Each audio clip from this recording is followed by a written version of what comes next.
Bonjour. Maintenant que le printemps s'installe, regardons la vie en rose. Dans Pau, il y a quelques belles allées de prunus. Je me suis installée boulevard Guillemain. J'ai choisi de mettre en premier plan un jeune arbre pour vous transmettre ma méthode. Non seulement nous allons créer une perspective avec le jeu des points de fuite, mais également avec celui des premiers plans et celui des variations de tonalité. Ici, nous avons un premier plan qui renforce la profondeur de la haie. Également, je distingue les ombres et les lumières. Le soleil est presque au zénith. Il arrive quasiment à l'aplomb par la gauche. L'ombre est sous les prunus côté droit. Et du fait de la légèreté des fleurs, il y a beaucoup de lumière dans les branchages sur la gauche. L'observation me permet également de constater l'uniformité du rose. Tel que je perçois l'ensemble, le rose est le même partout, avec simplement des variations d'intensité. Du coup, j'opte pour un rose opéra transparent. Il me servira à couvrir toute la masse des fleurs. Pour les troncs, je choisis un sépia et pour les ombres, un bleu indigo. Même si son utilisation est faite avec parcimonie, le bleu indigo accentue la profondeur de la haie. Sur le papier, je pose la base de l'alignement des troncs, puis je trace les troncs de premier plan avec les premiers volumes. D'abord le premier prunus vertical et seulement après je pose le jeune prunus qui est devant et qui part de biais pour couper le tronc de l'arbre adulte. Et puis je mets les quelques troncs qui suivent avec leur branchage et enfin du sommet de ces premiers branchages, je trace la ligne de sommet de la haie. Après seulement, je finis par poser les quelques derniers troncs. Je ne tente pas de mettre tous les volumes. Plus la haie s'éloigne, plus les volumes sont confus. Avec la mine graphite, je n'appuie pas sur le papier. Ici, j'utilise un Hahnemühle 425 car il est très sensible au gommage. Pour passer à l'aquarelle, j'utilise un pinceau à réserve d'eau 3,0 avec une pointe ou une fleur extrêmement fine et longue. Je débute la pose du rose par l'arbrisseau de tout premier plan. Ainsi, avec la fleur du pinceau qui frôle le papier, je promène la touffe du pinceau dans le sens des branchages avec beaucoup de souplesse en partant du centre de l'arbre vers l'extérieur. Quand les fleurs du jeune prunus sont posées, avec le rose opéra plus soutenu, je mets en aquarelle l'arbre adulte de premier plan, toujours en partant du centre de l'ensemble vers l'extérieur. Surtout, je fais attention de ne pas toucher la masse végétale du jeune arbre de premier plan. Ainsi, le jeune prunus va se détacher de la haie.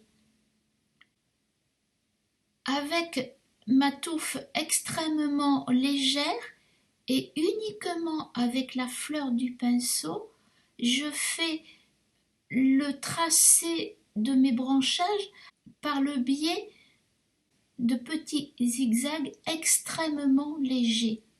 La réserve d'eau du pinceau est pleine, le rose opéra ne sèche pas vite, aussi je peux me permettre de renforcer la tonalité en posant à nouveau du rose opéra fortement concentré sur la première couche qui n'est pas forcément sèche.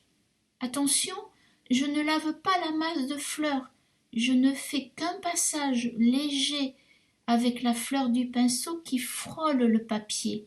Quand le gros arbre de premier plan est fini, je fais le suivant en gardant le même type de geste, sans toucher aux branches des 2 premiers arbres afin de les laisser respirer.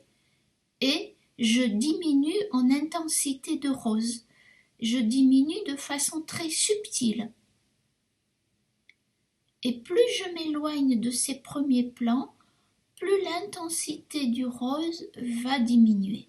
Par contre, si j'estime que l'intensité du rose opéra est trop forte, je nettoie la touffe du pinceau, je la sèche légèrement sur le torchon et je fais le même type de geste avec la fleur du pinceau propre. Plus je m'éloigne du premier plan, plus je diminue l'intensité du rose opéra. Et pour que mon geste reste sûr, le poignet de ma main prend appui sur la planche à dessin. Et c'est en séchant que je vais m'apercevoir de toutes ces variations d'intensité. Ainsi, je n'aurai pas une uniformité dans l'intensité du séchage du rose. Pour les troncs, je choisis un pinceau à réserve d'eau avec une fleur un peu plus usée.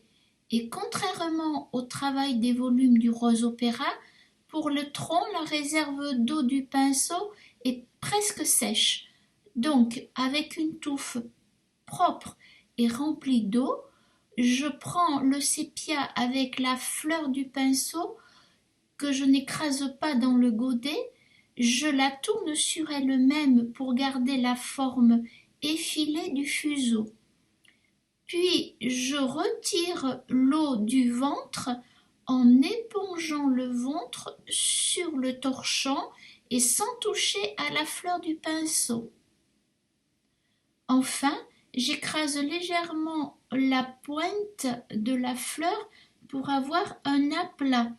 Puis je teste cet aplat sur une feuille de brouillon avant de passer à la pose des troncs en partant dans le sens de la sève, c'est-à-dire de la base du tronc vers le haut. Et j'arrête le trait avant de toucher à la masse des fleurs. Plus les troncs s'éloignent du premier plan, plus je diminue l'intensité du sépia. Maintenant, je pose quelques ombres pour avoir quelques effets de profondeur, donc avec un bleu indigo relativement léger. Pour avoir quelques volumes sur les fleurs, et notamment au niveau du jeune prunus et du gros prunus de premier plan, je pose quelques touches de bleu indigo en reprenant la même gestuelle que j'ai utilisée pour poser les masses de fleurs. Je reste très nette au niveau de la jonction entre les 2 arbres et dès que je pars dans la masse des fleurs, j'estompe extrêmement vite le bleu indigo. Je pose également quelques ombres sous les masses de fleurs en respectant toujours mon effet de profondeur et de perspective. Donc je suis sur un indigo un peu plus foncé sur les premiers plans et je diminue l'intensité en m'éloignant. Pour les arbres, je fais de même.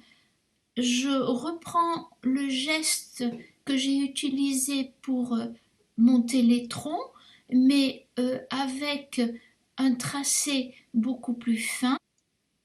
Enfin, je pose les ombres portées en descendant l'ombre de chaque tronc, une ombre qui part à l'horizontale à la base de chaque tronc et qui finit par s'épaissir très légèrement au niveau de l'ombre des masses de fleurs. Après, l'ombre s'estompe très vite. Nous venons de poser une petite haie de prunus très lumineuse. J'espère que le printemps vous inspire. À très vite pour un nouvel atelier printanier.